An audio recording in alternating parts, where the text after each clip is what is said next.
Concrete দেওয়া হলো হপারে, এখন দেখবেন খুব দ্রুতই কংক্রিট তৈরি করা হয়ে যাবে।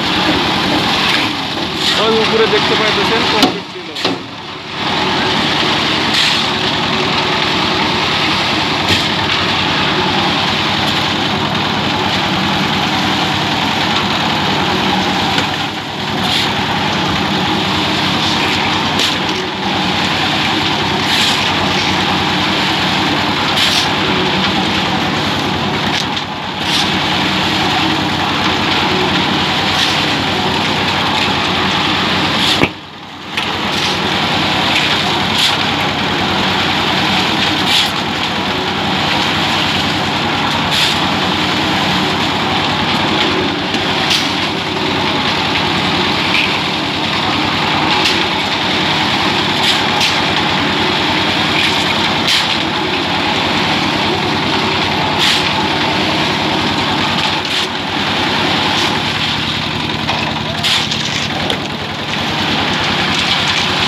এই তো কংক্রিট করতেছে অটোমেটিক।